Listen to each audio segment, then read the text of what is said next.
तो बीजेपी में मंत्री बनने के लिए दावेदारी भी शुरू हो गई है। बड़ी खबर मिल रही है। अजय बिश्नोई, संजय पाठक ने ताल ठोकी है। राजेंद्र शुक्ल, रामपाल सिंह समेत दिग्गजों ने अब दम लगा दिया है। भोपाल से दिल्ली तक लॉबिंग शुरू हो गई है। बीजेपी की धमाकेदार वापसी का दावा किया जा रहा है। सिंधिया समर्थकों की वजह से अभी से गुटबाजी शुरू हो गई है, ये कांग्रेस कह रही है।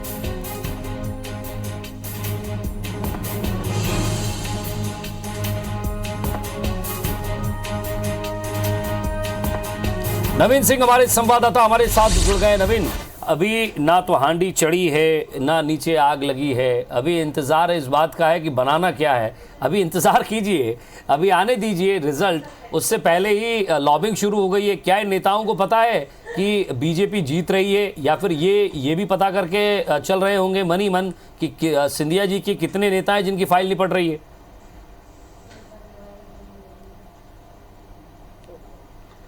बिल्कुल, वोटिंग 3 तारीख को हो चुकी है, 10 को नतीजे आने हैं, लेकिन बीजेपी के अंदर खींचतान एक बार फिर शुरू हो गई है। बीजेपी के तमाम नेताओं को लगता है जो पिछली सरकार में, या माफ़ कीजिए जो मौजूदा सरकार में मंत्री बनने से छूट गए थे, उनको ये लगता है कि ये अच्छा मौका है। जिस तरीके से उन्होंने चुनावी मैनेजमेंट किया है, जिस तरीके से चुनावों में अपनी ड्यूटी निभाई है और तरीके से मेहनत की, तरीके से काम किया है, ऐसे मौके को कैच कराने की कोशिश में हैं।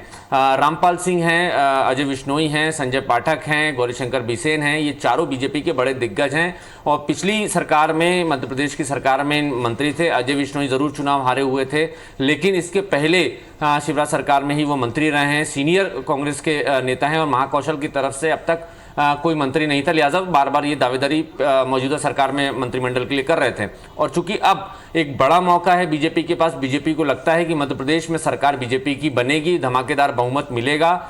जो 10 तारीख को नतीजे आएंगे, बीजेपी प्रचंड बहुमत के साथ मध्य प्रदेश की विधानसभा में पहुंचेगी। और ख़ास बात, बीजेपी के तमाम जो चुनावी मैनेजमेंट में जो माहिर हैं, उनको खुद ये जानकारी है, उनको खुद ये महसूस हो रहा है कि ज्योतिरादित्य सिंधिया के जो समर्थक हैं, जो मंत्री बनाए गए थे, उनमें आधा दर्जन मंत्री जो प्रत्याशी थे बीजेपी की तरफ से, वो चुनाव हारने वाले हैं। तो अगर वो चुनाव हारे तो जाहिर है मध्य प्रदेश सरकार के मंत्रिमंडल में 6 से 7 सीटें खाली होंगी। तो इन 6 से 7 सीटों को कौन भरेगा? कहीं कोई दूसरा नेता या कहीं दूसरा शख्स, दूसरा बीजेपी के विधायक ना दावेदारी अपनी मजबूत कर दे। इसके पहले ही ये तमाम जो नेता हैं जिनका मैंने नाम लिया, संजय पाठक, अजय बिश्नोई, रामपाल सिंह, गौरीशंकर बिसेन, ये चारों बीजेपी के बड़े नेता हैं, लगातार इस कोशिश में थे। पिछली जब मंत्रिमंडल का गठन हो रहा था, शिवराज जी की सरकार बन रही थी, कांग्रेस सरकार जाने के बाद, उस वक्त भी ये कोशिश में थे कि कहीं ना कहीं इनको जगह मिल जाए। लेकिन सिंधिया समर्थकों की एक बड़ी फौज मध्य प्रदेश भारतीय जनता पार्टी में शामिल हुई थी और उन सभी को मंत्री पद से नवाजना था, लिहाजा उनको मंत्री बनाया गया। इस वजह से इन बीजेपी के बड़े नेताओं को, जिन्होंने लंबे अरसे तक पार्टी की सेवा की है, पार्टी के लिए काम किए, आज भी पार्टी के लिए काम कर रहे हैं, तमाम नाराजगी मनमुटाव होने के बाद भी, तो इनको उम्मीद है कि अगर बीजेपी की सत्ता बनती है, बहुमत बीजेपी को मिलता है 28 सीटों में, ठीक ठाक सीटें, अच्छी सीटें अगर बीजेपी जीतती है तो ये मंत्री बन सकते हैं। लिहाजा इन्होंने भोपाल से लेकर दिल्ली तक लॉबिंग तेज कर दी है, अपने अपने नेताओं को मनाना शुरू कर दिया है, अपनी कोशिशें तेज कर दी हैं, ताकि जैसे ही सत्ता में बीजेपी आती है और मंत्रिमंडल के गठन को लेकर चर्चा होती है तो सबसे पहले इनकी फाइल आगे बढ़े, इनका नाम आगे बढ़े और मुख्यमंत्री शिवराज सिंह चौहान सबसे पहले इनके नाम पर मुहर लगाएं। इनमें से ज़्यादातर जो चारों नेता हैं ये संगठन के लिए काम करते रहे हैं और अभी इस चुनाव में भी एक महत्वपूर्ण भूमिका निभाई है। राजेंद्र शुक्ल, संजय पाठक, अजय बिश्नोई, इन सभी नेताओं ने एक महत्वपूर्ण भूमिका निभाई है इस चुनाव में, इसलिए इनको उम्मीद है कि पार्टी ज़रूर इन्हें मंत्री पद से नवाजेगी। इसके लिए इन्होंने अपनी तैयारी। नवीन, रामपाल सिंह और साथ ही साथ संजय पाठक, राजेंद्र शुक्ल, ये वो नेता हैं जो खुलकर कभी पार्टी के सामने विरोध दर्ज नहीं कराते हैं, या ट्वीट के माध्यम से या फेसबुक के माध्यम से, कार्यकर्ताओं के माध्यम से। अजय बिश्नोई जी ऐसे व्यक्ति हैं जिन्होंने ये कोशिश की है, तो पहले तो नाम उन्हीं का सामने आ रहा है कि वो ये कोशिश कर रहे होंगे। फिलहाल एक चीज़ को अगर समझें तो प्रदेश में अभी रिजल्ट नहीं आया है, पहली चीज़। दूसरी चीज़, संघ प्रमुख मोहन भागवत वहाँ हैं, छत्तीसगढ़ और मध्य प्रदेश और मध्य क्षेत्र के नेताओं से बातचीत कर रहे हैं। मध्य क्षेत्र में अजय बिश्नोई भी आते हैं, अभी उनका भी फीडबैक वहाँ जाएगा कि इन्होंने पिछली बार किस तरह से धूम मचाने की कोशिश की थी ट्विटर पर और पार्टी के खिलाफ बयानबाजी करने की कोशिश की थी। दूसरी बात ये कि रिजल्ट में कितने मंत्री जीतकर आते हैं उस पर भी एक दावेदारी रहेगी। तो यहाँ पहले से ही दावेदारी करना इन नेताओं को कहीं भारी ना पड़ जाए, क्योंकि पार्टी अभी एक्शन मूड में नजर आ रही है, क्योंकि उसके पास अब कार्यकर्ताओं की जरूरत उसको नहीं है, उसके पास ऑलरेडी एक संगठनात्मक ढांचा है, उसको तो सिर्फ वफादार लोग चाहिए।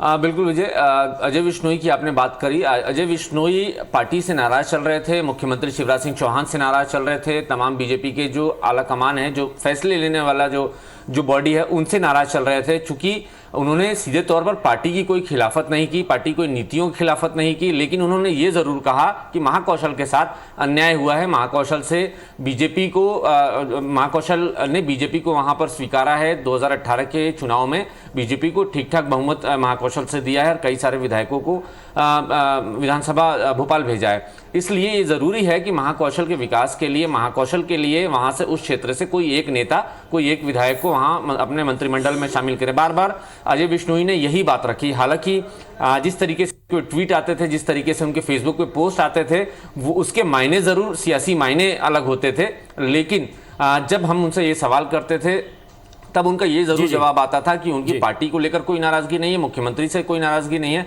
उनका सिर्फ और सिर्फ ये कहना है कि महाकौशल से प्रतिनिधित्व मध्य प्रदेश के मंत्रिमंडल में मिलना चाहिए। साथ ही साथ जो बाकी के नेता हैं, ये बीजेपी के बड़े अनुशासित तरीके के नेता हैं, खुलकर कोई बयानबाजी नहीं करते, पेशेंस वाले नेता हैं। राजेंद्र शुक्ल हैं, रामपाल सिंह हैं, गौरीशंकर बिसेन हैं, ये सभी पुराने और बीजेपी के 30-40 साल पुराने नेता हैं, पार्टी के लिए काम किया है, कई सारे चुनाव जीते हैं, कई सारे चुनाव लड़ाए हैं और जिताए हैं, कई सारे उपचुनाव में इन्होंने बड़ी जिम्मेदारियां संभाली हैं। तो ऐसे नेताओं को पार्टी क्यों नहीं नवाजती है मंत्री पद से, ये मुख्यमंत्री शिवराज सिंह चौहान और भारतीय जनता पार्टी की जो संगठन है उसको फैसला लेना। लेकिन ये जरूर है विजय कि कांग्रेस जरूर खिंचाई कर रही है। कांग्रेस का ये कहना है कि सिंधिया समर्थकों की वजह से जो आक्रोश था, जो दबा हुआ था, वो 10 तारीख के बाद अब खुलकर सामने आएगा। जी, नजर बनाए रखिएगा नवीन, आगे भी आपसे अपडेट लेते रहेंगे। बहुत बहुत शुक्रिया इस तमाम बातचीत के लिए।